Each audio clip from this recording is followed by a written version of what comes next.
अस्सलाम वालेकुम नाजरीन। उम्मीद है आप खैरियत से होंगे।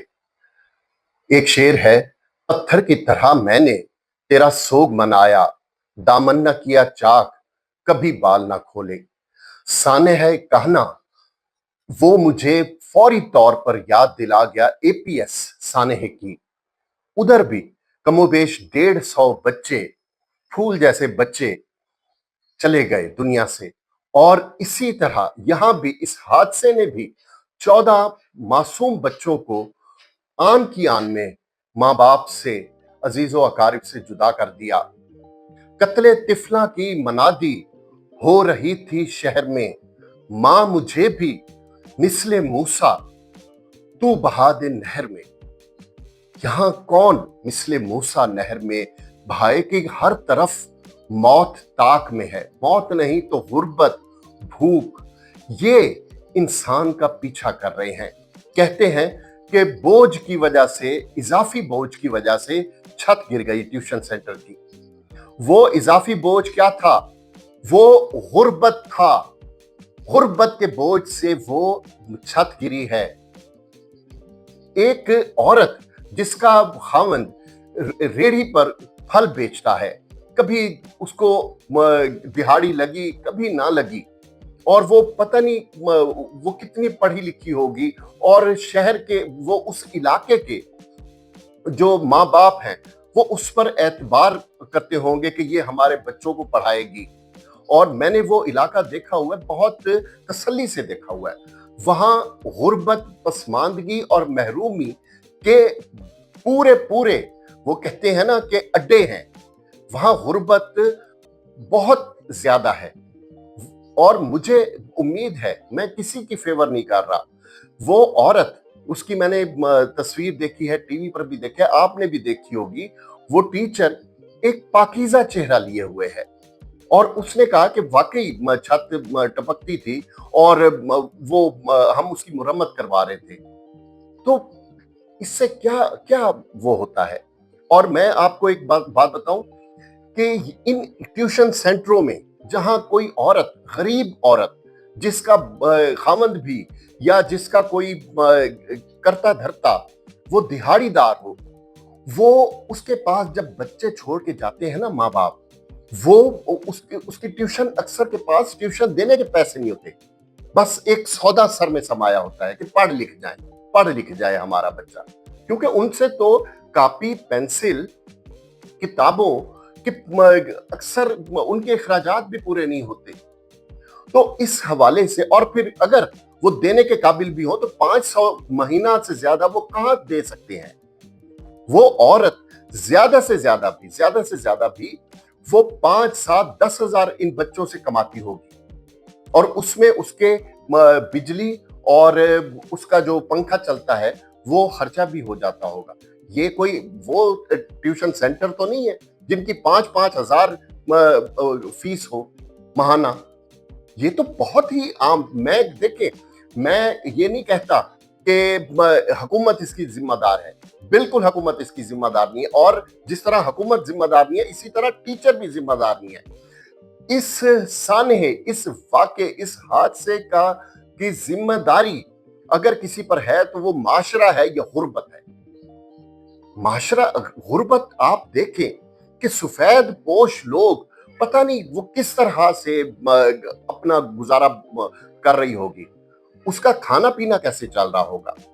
और ये तो बहुत ही, जैसे पंजाबी में कहते हैं ना, माड़ा सा ट्यूशन सेंटर, और इस तरह के गली गली में खुले हुए।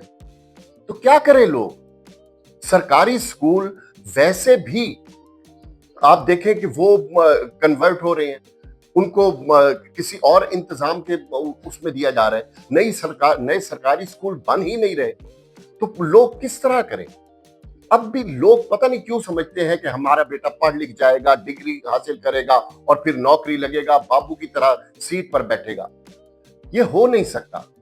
इसलिए मैं हुक्काम से इल्तिजा करूंगा कि उस औरत को, जो वो पाकीज़ा चेहरे वाली औरत है, उसके साथ बड़ा नर्म दिली से पेश आए, उसका बहुत अच्छा इलाज करवाएं, और उसे, और हुकूमत कहती है कि जी हमने ये ऐसे जो ट्यूशन सेंटर हैं کھلے ہوئے وہ ہم نے بند کرانے ہیں. یہ بند نہ کروائیں, یہ سروے کروائیں کہ ادھر جو مخدوش عمارات ہیں, جن عمارات کی حالت پتلی ہے, جن کی چھتیں ٹپک رہی ہیں, وہ ان کو بلا سود قرضے دیے جائیں اور آسان شرائط پر قرضے دیے جائیں. تم اپنی چھتیں ٹھیک کرو, اپنی دیواریں تم مضبوط کرو.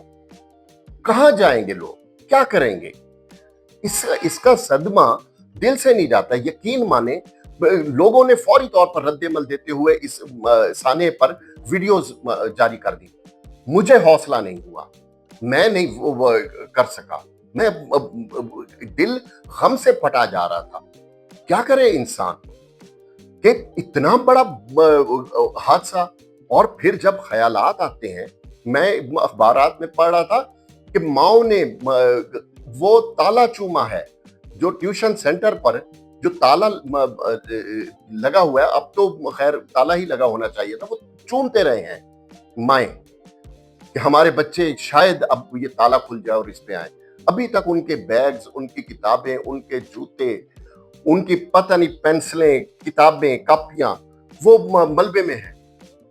اس لیے ان حادثات سے بچنا چاہیے. فوری طور پر تو یہ بریکنگ نیوز ہو جاتی ہے, لیکن اس کے جو کانسیکوینسز بعد میں بھگتنے پڑتے ہیں ان پر توجہ کرنی چاہیے. زخمیوں کے لیے حکومت نے 5-5 لاکھ اور جو جہان سے چلے گئے ہیں بچے, ان کے لواحقین کو 20-20 لاکھ روپے حکومت نے دیے ہیں. اللہ کرے کہ کوئی اس طرح کا انتظام ہو کہ غریب, لاچار اور اس طرح کا جو متوسط اور غربت میں پسا ہوا, متوسط تو نہیں کہنا چاہیے, یہ تو غربت کی لکیر کے نیچے وہ لوگ ہیں. اور یہ اتنا بڑا, کسی کو پڑھانا اتنا بڑا پیشہ ہے, پیغمبرانہ پیشہ ہے, لیکن اس میں یہ حادثہ پیش آ گیا. میری حکام سے یہی التجا ہے کہ اس عورت کے ساتھ ویسے ہی نرم دلی سے پیش آئیں جس طرح کہ آپ وہ گزر جانے والے بچوں کے لواحقین کی مدد کر رہے ہیں, اس عورت کی بھی مدد کریں. ہو سکتا ہے کہ یہ اپنے پاؤں پر کھڑے ہو کے آپ کے کچھ لوگوں کو اور مزید لوگوں کو پڑھا دے. ایک شخص کو کہتے ہیں کہ قرآن کے الفاظ ہیں, میں اس کا مفہوم بیان کر رہا ہوں, جس نے ایک شخص کی زندگی بچائی, اس نے گویا پوری انسانیت کو بچایا. میں اس میں تھوڑی سی ترمیم یہ کرنا چاہتا ہوں, ایک مفہوم پیش کرنا چاہتا ہوں اپنی طرف سے, کہ جس نے ایک شخص کو پڑھایا اس نے پوری انسانیت کو تعلیم یافتہ بنا دیا. ہو سکتا ہے یہ خاتون پھر اپنے پاؤں پر کھڑی ہو ایک نئے عزم اور حوصلے کے ساتھ, اور یہ پھر بچوں کو پڑھانا شروع کر دے. اس میں ہی کچھ ایسے بچے نکلیں جن سے یہ ہے کہ معاشرے میں سدھاؤ آئے, اچھائی پیدا ہو, برائی کا خاتمہ ہو.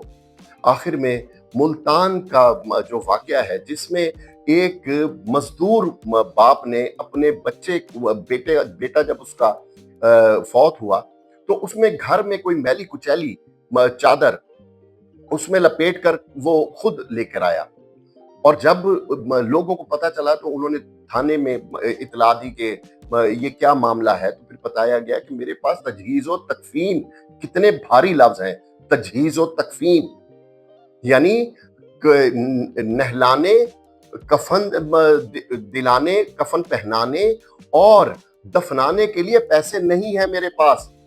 تو میں گھر میں جو میلی سی چادر تھی اسی میں اسے لے کر آ گیا, اور میں نے کہا کہیں میں دبا دوں. تو دبانا ہی ہوتا ہے غریبوں کا, دفن تو امیر لوگ کرتے ہیں, تو وہ دبانے آیا تھا. خیر اس میں درد دل رکھنے والے پولیس اہلکاروں نے اپنی جیب سے پیسے دے کر اس کے لیے کفن دفن کا انتظام کیا.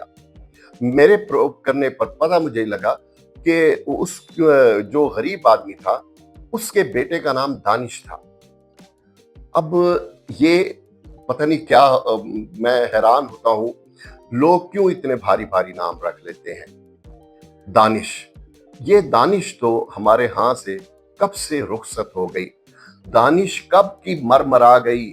ہاں, ایک غریب آدمی, ایک میلی کچیلی चादर में लपेट कर उसकी मैयत ले आया और दफना कर चला गया। एक खबर आई और वो हमारी नजरों से गुजर गई। कल हम किसी दूसरी खबर का इंतजार करेंगे।